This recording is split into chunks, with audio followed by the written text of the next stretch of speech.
এত গরম আমার জীবনে কোনদিন দেখা যাবে।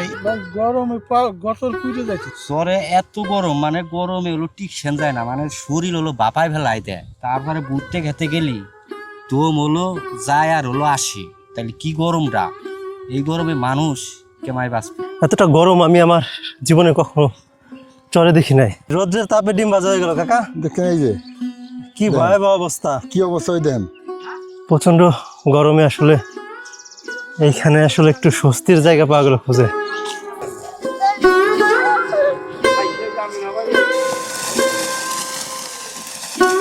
গরম হলো প্রচুর গরম। এই মতন গরম তো এই 10-11 বছর ধরে এমন পাই নাই।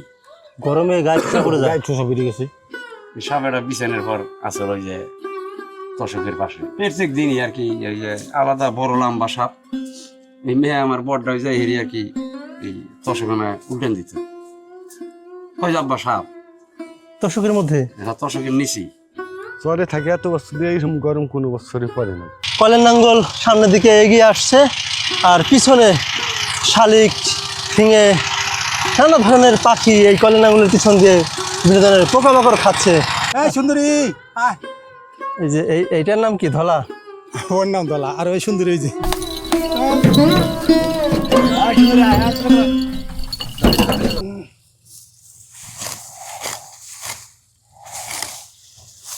পদ্মা নদীর চরে গরম তো নয়, যেন আকাশ থেকে আগুন ঝরে পড়ছে।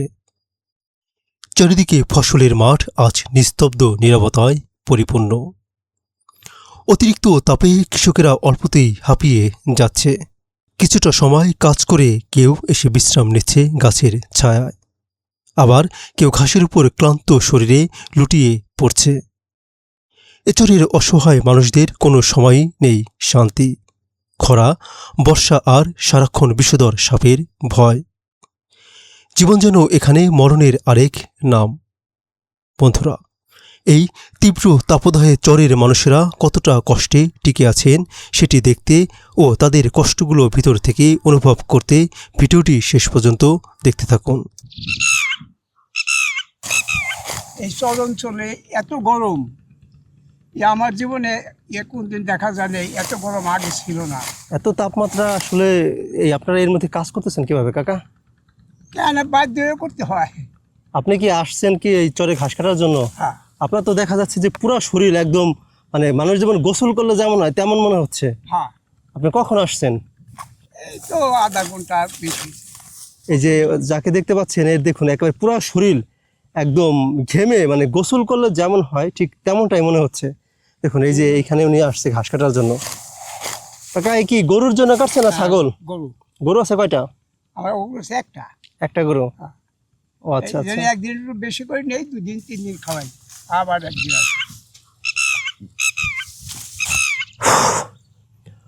পদ্মা নদীর চরে আসলে আজকে এতটা গরম, আমি এর চরে আসলে অনেকবার আসছি, কিন্তু এত গরম আমি আমার লাইফে কখনো উপলব্ধি করতে পারিনি।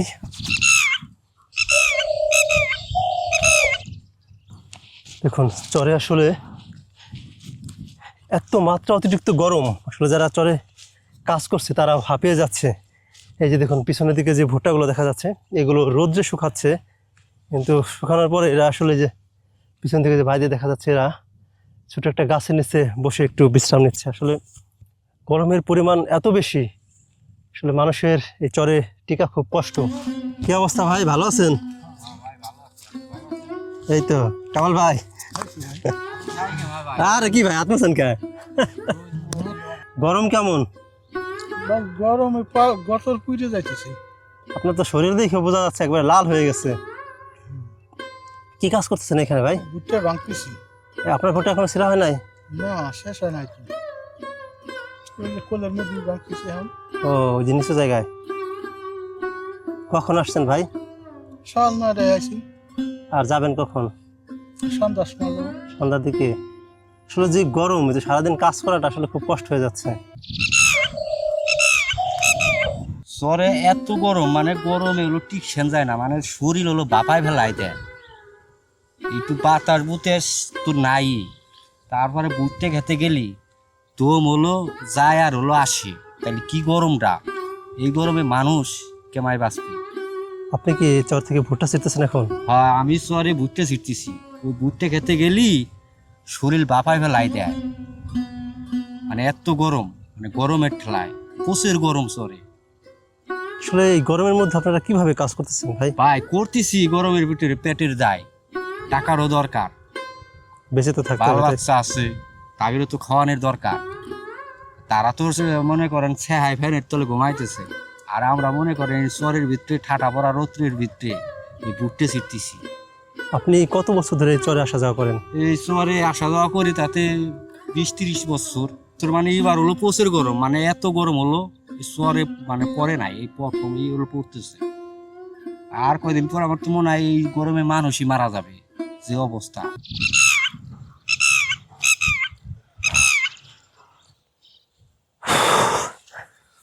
আসলে গরমের মাত্রা এতটাই বেশি, মানে চোখে মনে হচ্ছে যে একটু ঝাপসা ঝাপসা দেখছি।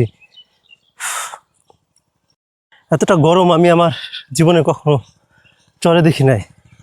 কি পরিমাণ যে গরম, আর রোদের তাপ আসলে এতটাই বেশি, মনে হচ্ছে যে আসলে গরমে একদম পুড়ে না যায়, একটা বিভৎস অবস্থা। এই জন্য আসলে আজকে চরে কোথাও কোনো লোকজন নেই, একদম চারিপাশে ফাঁকা।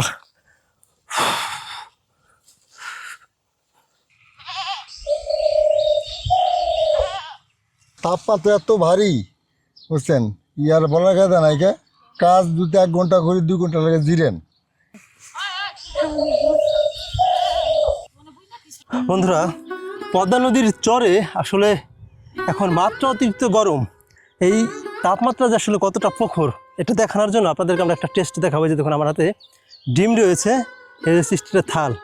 আমরা এই থালটাকে এই রোদে 10 মিনিট রাখবো, রাখার পরে এই ডিমটা আমরা এই থালের উপরে ভেঙে দেবো, আপনাদেরকে দেখাবো যে আসলে দেখেন এই গরমের তাপে ডিম ভাজা যাবে। কাকা থালটা একটু ধরেন। এই যে দেখেন কাকার হাতে এই থালটা রয়েছে, প্লেটটা। কাকা প্লেটটা পরিষ্কার এক জায়গায় রাখেন। এই যে রাখলাম।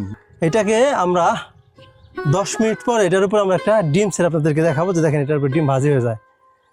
কাকা কি মনে হয়, ডিম কি ভাজা হয়ে যাবে? হ্যাঁ, ভাজি হবে, ভাজি হবে। যে তাপমাত্রা, ডিমকে জানা মানুষের যদি কাইটে দেয় শুকিয়ে যাবো। আপনাদেরকে যদি দেখায়, এখন হচ্ছে 37 বাজে 2টা। হ্যাঁ, আপনাদেরকে আমরা একদম 10 মিনিট পরে 47-এ এই ডিমটা আমরা ভেঙে দেখাবো। এই যে দেখেন কাকা এখন আপনাদেরকে এই যে ডিম ভেঙে দেখাবে, যে ডিম আসলে কি হয় কিনা। এই যে দেখেন, এই যে এই দেন ভাবটা কি। এই যে দেখেন এই রোদে তাপমাত্রায় ডিম ভাজা হয়ে গেছে। দেখেন না, বাস্তব যেটা দেখালাম, এই যে ডিম এত প্লেটটা গরম হয়েছে, প্লেটটা গরমের সাথে সাথে মনে করেন যে ডিমটা দিছি, ডিমটা মনে করেন যে একবারে মানে পুরোটা হয় নাই, মানে যত তাপমাত্রা এই দেখেন ক্ষেত্রে কি খাইছি, বুঝছেন, মানে রোদের তাপে ডিম ভাজা হয়ে গেল। কাকা দেখেন এই যে কি ভয়াবহ অবস্থা, কি অবস্থা, ওই দেখেন এই যে। মানে এত কি তাপ। পরিমাণ তাপমাত্রা দেখেন। এই তাপের মধ্যে আমরা কাজ করে, এই রোদের তাপে দেখেন ডিম প্রায় ভাজা হয়ে গেছে।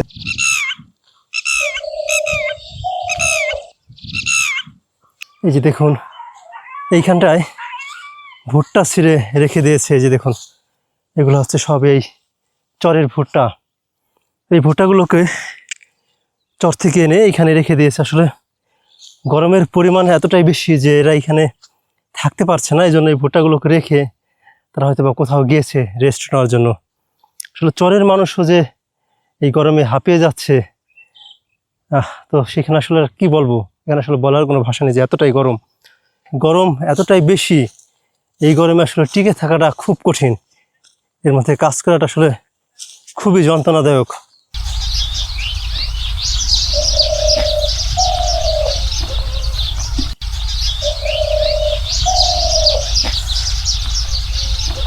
প্রচণ্ড গরমে আসলে এইখানে আসলে একটু স্বস্তির জায়গা পাওয়া গেল খুঁজে।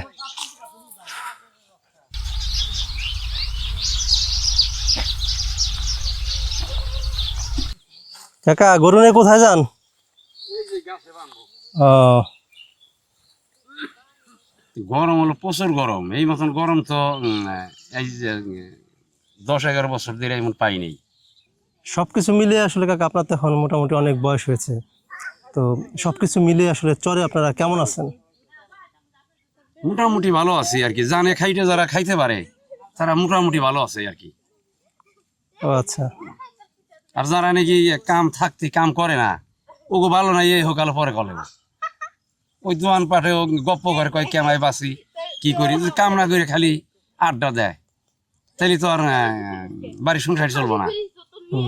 এই যে রোদের ভিতরে পুইরে সুন্দর মানুষ কালা হয়ে যাইতেছি, কাম কখন আছে সেই কাম ছাড়া তো আমাকে কোনো সময় স্থিত নাই।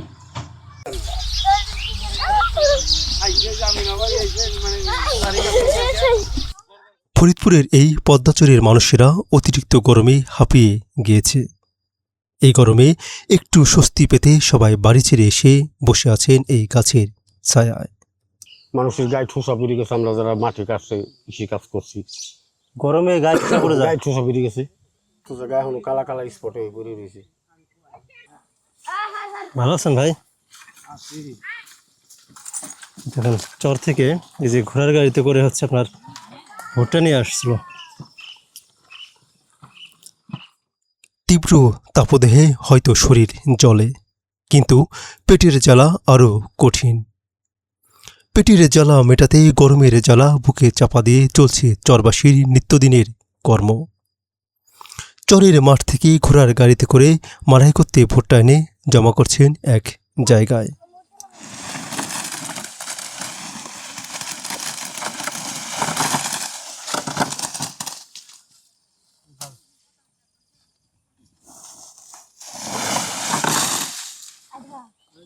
সাইফুল, এগুলো কোথা থেকে গেল? চকের মাঝখান থেকে?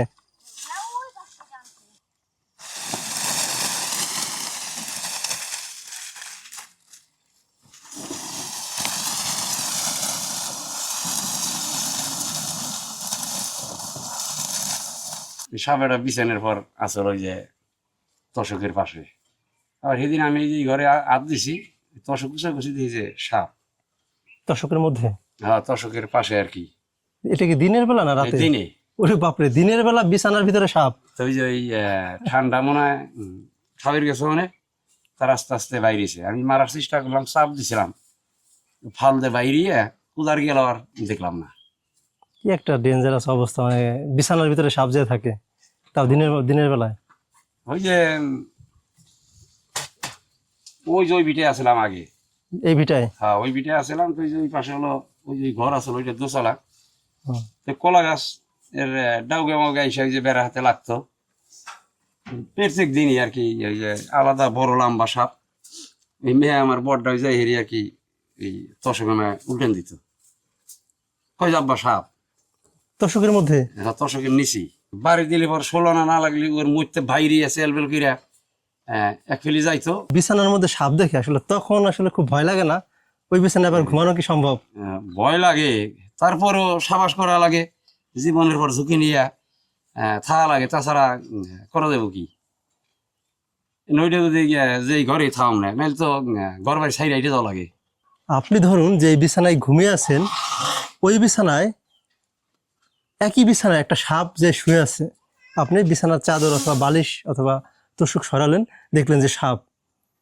আসলে এটা আপনার কাছে আসলে কতটা ভয়ানক হতে পারে, বিষয়টা আপনি চিন্তা করে দেখবেন।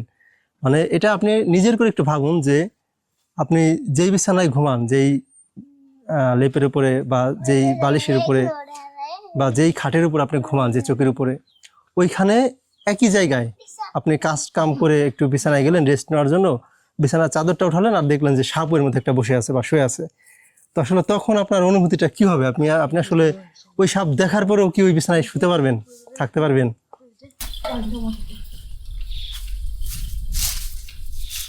এইবার যে গরম পড়ছে, এরকম গরম কোনো বছরই পড়ে না। এবার আসলে মাত্রা অতিরিক্ত গরম। হ্যাঁ, মাত্রা ছাড়া জীবনে কুলায় না ভাই, গরমের তাপমাত্রা বেশি। তো এই যে রোদ্রের মধ্যে আসলে আপনারা কিভাবে টিকে আছেন? না কি করবো ভাই, মানে ব্যবসা করতেছেন, কম বেশি তো করতে হবে, একটু পরিশ্রম করতে হবে। পরিশ্রম না করলে তো বাঁচতে পারবো না। ভাইও তো আপনিও আসছেন না? আচ্ছা, এটা কি মিটার? হ্যাঁ, এটা মিটার। ও, এখন যাবেন আর কখন আসবেন? আজকে আর আসবো না। আবার আসবেন আগামীকাল না? চরে থাকে এত বছর দিয়ে এইরকম গরম কোনো বছরে পরে নাই, এইবার বেশি গরম। প্রচুর গরম তো আছে এই চরে। হ্যাঁ, প্রচুর, হ্যাঁ প্রচুর গরম। মানে আপনি কোথা থেকে আসলেন কাকা? এই ভুট্টা খেতটা ভুট্টা খেতে? আপনার নিজের ক্ষেত? নিজের ও আচ্ছা, ভুট্টাকে ছিটতেছেন না? ছিটতেছি।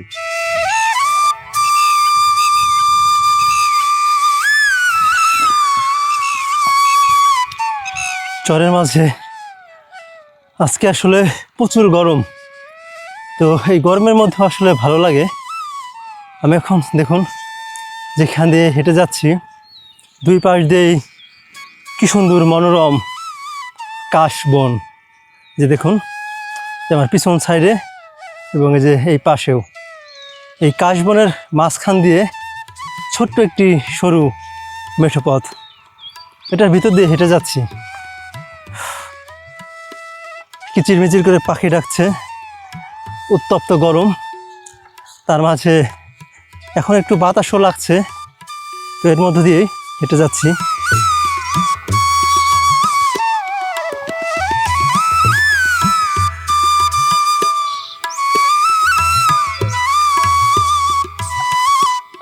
এই দেখুন মুরগিটার, এই যে আমার পাশেই, আমি একদম এর কাছে কাছে চলে আসছে, একদম পাশেই, তারপরেও সে সরছে না। অর্থাৎ এই মাটির মধ্যে, ধুলার মধ্যে সে একটা শান্তি পেয়েছে আলাদা।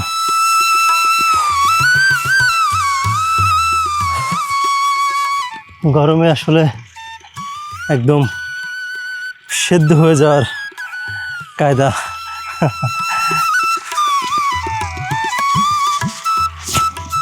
এত গরম আমি আসলে চরে আগে কখনো দেখিনি। দেখুন চোখ মুখ একদম লাল হয়ে গিয়েছে।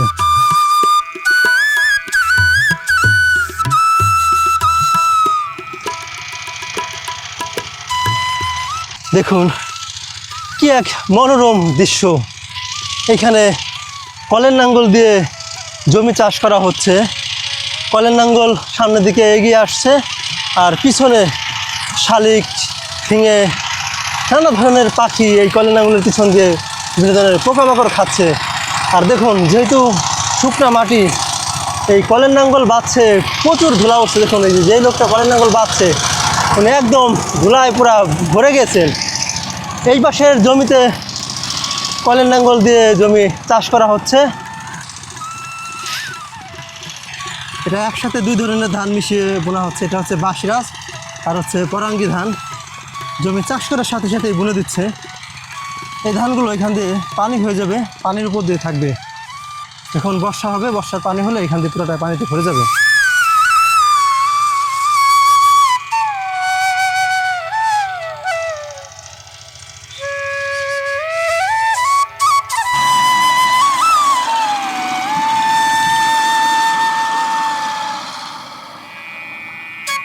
কি ভুট্টা?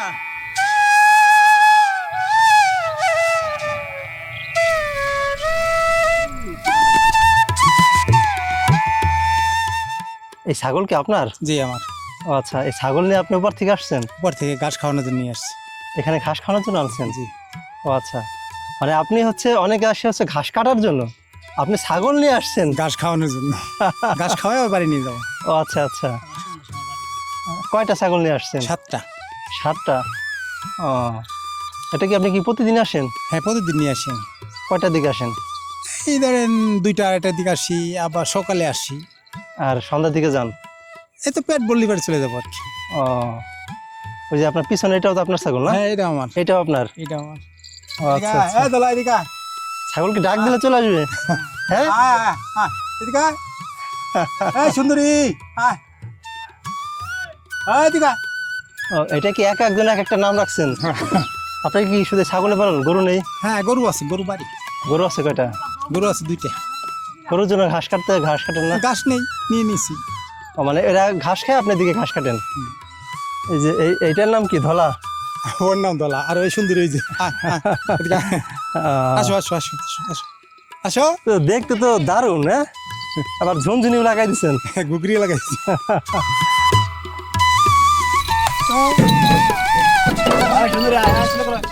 সূর্যের আলো প্রকৃতি থেকে নিচ্ছে বিদায়, আর আগমনে ঘটছে মায়াবী এক সন্ধ্যার।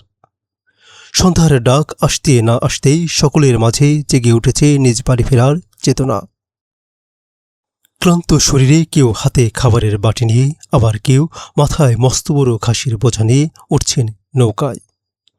বাড়ি ফেরার প্রবল আগ্রহে উত্তাল পদ্মার বুকে ছুটতে লাগল নৌকা।